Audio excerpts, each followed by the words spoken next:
For our guest today, we have Ms. Kaylin Daniels. She is the tobacco treatment coordinator here at the Cardiovascular Institute on Ambassador Caffrey. And she's here to see if she can spread the word around what she does about this program. Okay, Ms. Caitlin, how you doing? I'm doing well. How Thank are you. Pretty good, pretty good. Good. So tell us, just give us some background about the Cardiovascular Institute as well as the program, and we'll go from there. So go for it. Okay. The Cardiovascular Institute was founded in 1983 by Dr. Craig Walker out of Houma. And it started out with just him, and he saw a need in the community to bring cardiovascular services to the entire Louisiana area. Okay. We've now grown to over 16 clinics. We're in Mississippi and Alabama, and we have several clinics right here in the Lafayette region. We have over 60 physicians now and 600 staff. So 60 physicians. Yes, Oh, okay, sir. that's something. It is. It's fantastic. And as part of Dr. Walker's mission, he wants to ensure that all of our patients have the best access to quality care Okay. and to anything that can further improve their health.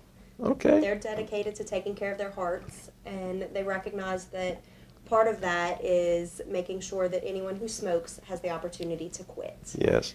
Well, the thing is, when it comes to opportunity to quit, as we know that it's a habit that really we don't need, but it's there and it's hard to break sometimes. It is. And absolutely. you take them through the process, I'm sure. Yes, sir. And so what we do is we have partnered with the Smoking Cessation Trust. Okay. So in 2011, a judgment was finally reached in a 14-year lawsuit. A 14-year lawsuit? 14 years went through the court system, Okay. and the judgment was finally reached, Okay. ordering the big tobacco companies to pay for a smoking cessation program. Okay. So they were ordered to pay for doctor visits, medication, group, and individual counseling. And so CIS, seeing this as an opportunity to help serve our patients, jumped on that, and so now all of our clinics participate in the smoking cessation program. Okay. Well, I tell you what, that's good to know. To be honest with you, I never knew that you guys existed. Other than I see the building outside saying Right. cardiovascular, and to me that's the heart. Right. Right. I mean, and I've worked in the Acadiana region for my entire professional career for the past 8 years, and I wasn't even aware of it until I started Yeah. looking into other job opportunities. Yeah. To see this and see the potential we have to grow this program and get the word out to more patients is astounding. The number of providers in our region who weren't aware of it, primary care doctors, internal medicine, that's our goal, is just to continue to spread the word so that way we can ensure that everyone has the opportunity to quit. Because this fund, we only have it for 10 years. When did it start? We started rendering services, or the trust started rendering services in 2012. Okay. So in the Well, year you're in 4 years. 2022, Okay. It's going to shut down. It will shut down. Well, in the meantime, for those of us who are in that position that need that treatment, please contact her. Absolutely. And to be eligible for all of those free services, the doctor visit, medication, group and individual counseling, they just have to meet 2 criteria. They have to have smoked a cigarette before September 1st, 1988. So that's typically anybody in Louisiana who is over the age of 40. Okay. So that eliminates the younger generation? Correct. Correct. Okay. We have some individuals who may have smoked their first cigarette when they were 8, 10 years old even. Yeah, yeah. And then they are, the way it works is we submit an application and then the trust reviews it. Okay, so technically, it's based upon the individual and what their habit is at that time, Correct. and Their when smoking when it status. started. So even though it has the limitations, they're starting after 40, that you still make it in if you're a little bit younger, based upon what. Absolutely. That's right. What you did as far as smoking is concerned. I know that, like I said, I never knew about your program, but what is the success rate, the success ratio of it? Because I know smoking is a very addictive habit.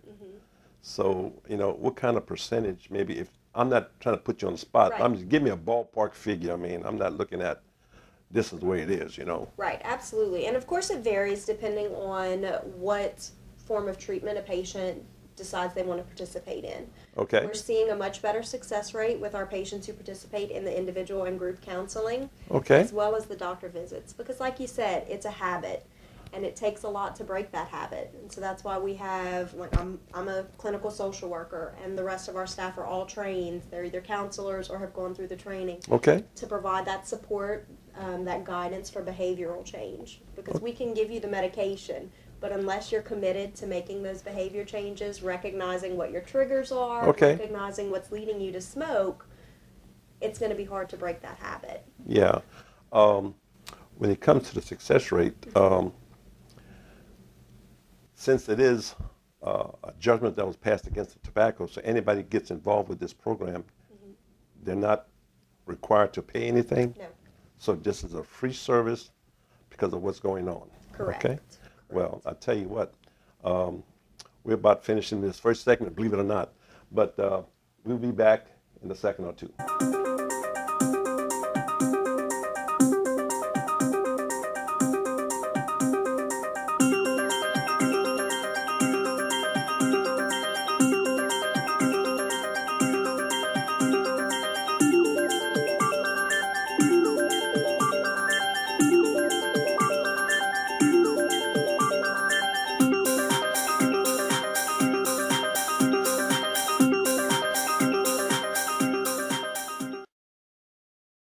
We're back with Ms. Kaylin, and she's going to continue the information that she's supplying to us.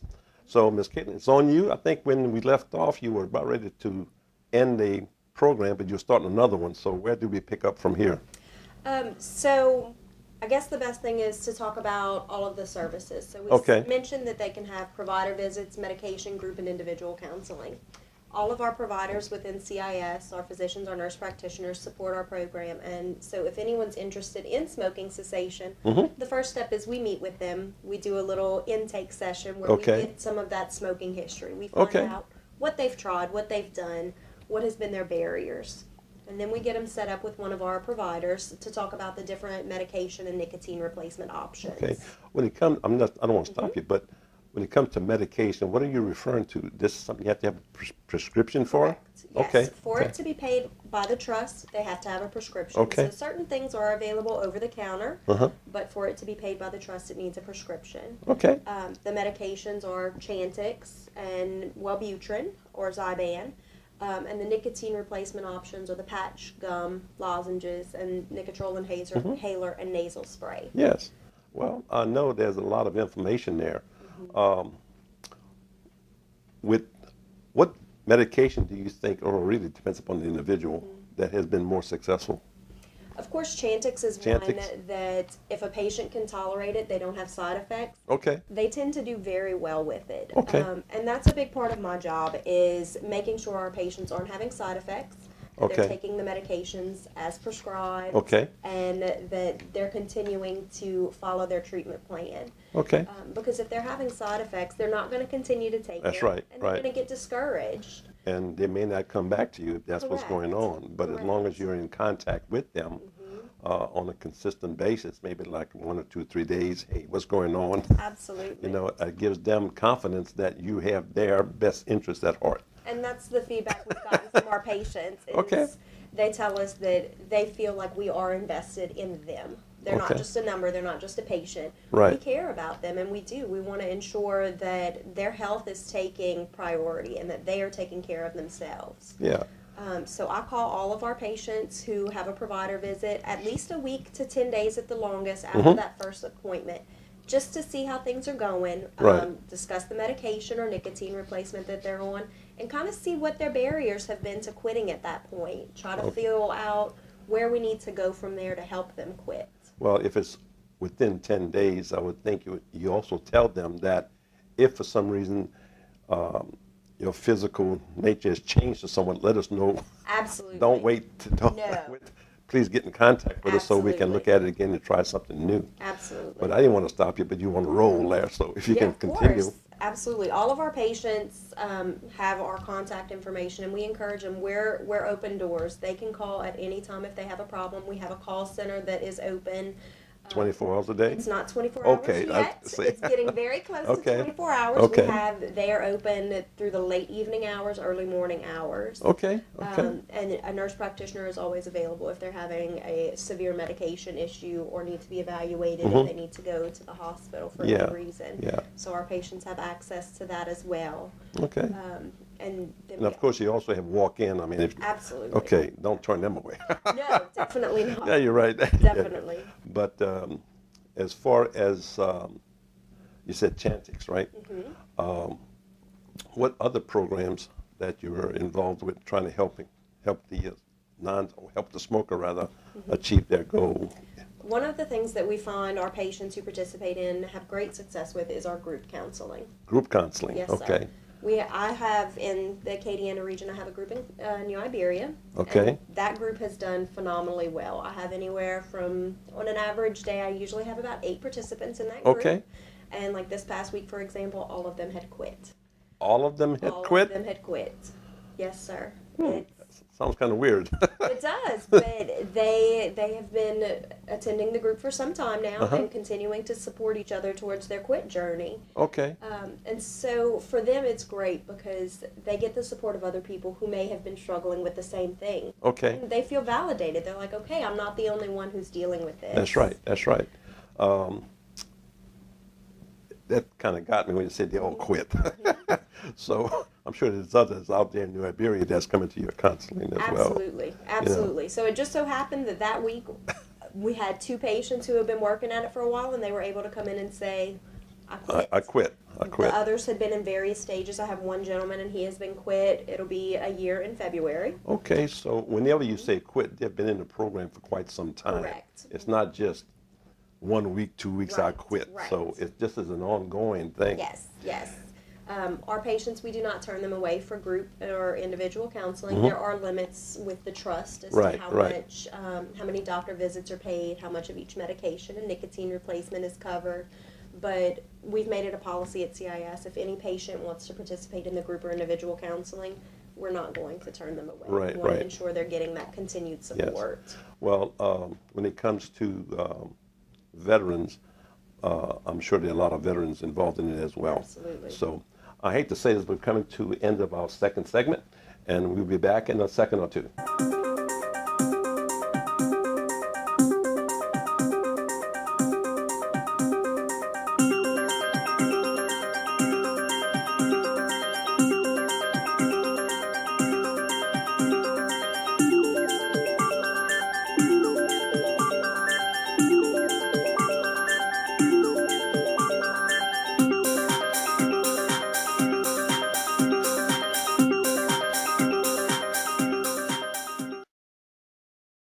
We're back with Ms. Kaylin, and she's going to continue providing us information with some other programs or even the process of how do you go about getting involved with CIS. And let's see where she takes us. Ms. Kaylin, it's on you. All right.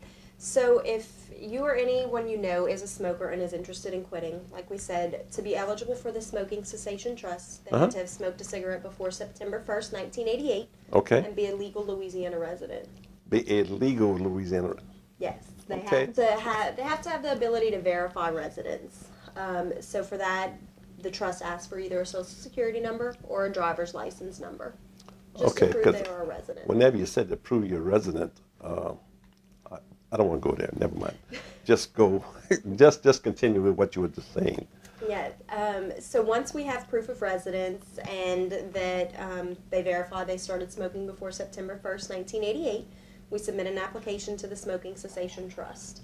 Within just a couple of days, that application is approved or denied for whatever reason. Typically, if they're younger and can't verify they were smoking before 88 or cannot verify residence. If that's the case, a lot of private insurance plans, as well as Medicare and Medicaid, do cover smoking cessation. So if they don't meet the criteria for the trust, we work with them to determine if their insurance will pay, and if so, what will they cover. Okay. We want to ensure that anyone has access to it, even if they don't meet the trust Yeah. criteria. I'm sure you're involved with some other organization that give you referrals. Absolutely. And Absolutely. who would they be maybe that would A lot of our primary care offices give us referrals. A Okay. lot of organizations within the community, like Smile Community Action. I'm trying to think of some of the. Well, I know you got a couple of them out there. Mm-hmm. I know I put you on the spot there just a couple seconds ago. But do you get any referrals from the VA? A lot of our patients, we don't get referrals directly from the VA, but a lot of our patients are involved in the VA Okay. and go to programs there also. So we have had many of our patients, especially several of my group participants, also go to the VA. Yeah, well, I mean, I'm a part of the VA as well, but I'm not a smoker, so that's kind of unusual for most people. Right.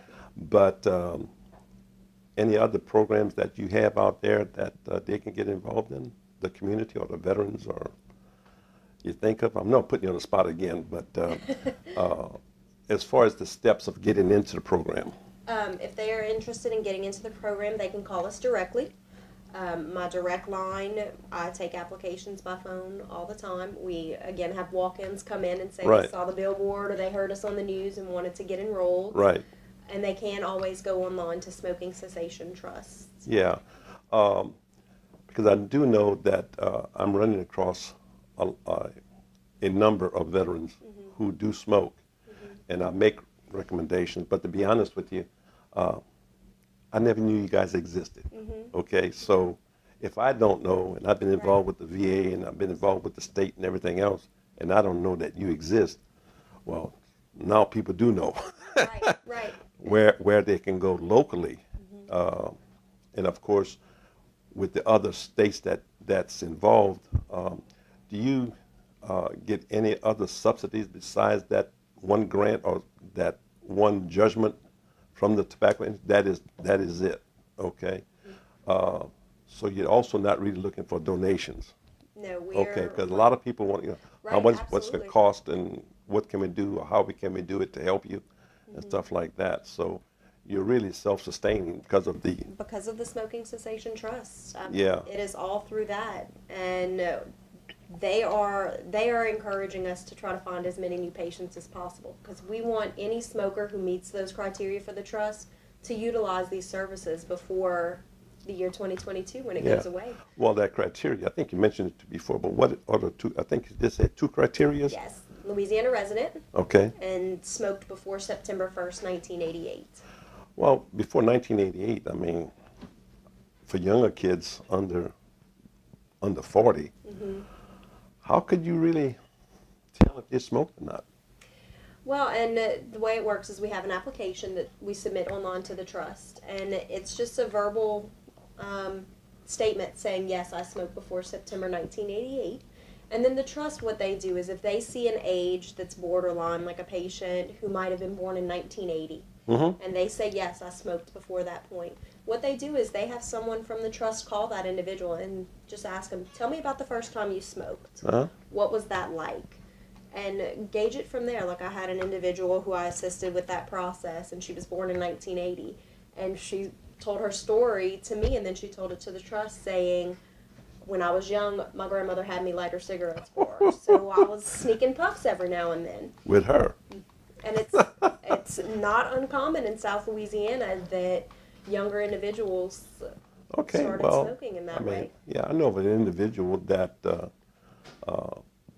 they were involved with smoking with their grandmother, and really it was more or less a relationship between the grandmother and them, to where there was little sidelines Yeah. for them. But I think we're about ready to end the third segment and end the show. But thank you for being with us, and Absolutely. we'll Thank get you. back with you. Yes, Okay. sir. Thank you so much. Bye-bye.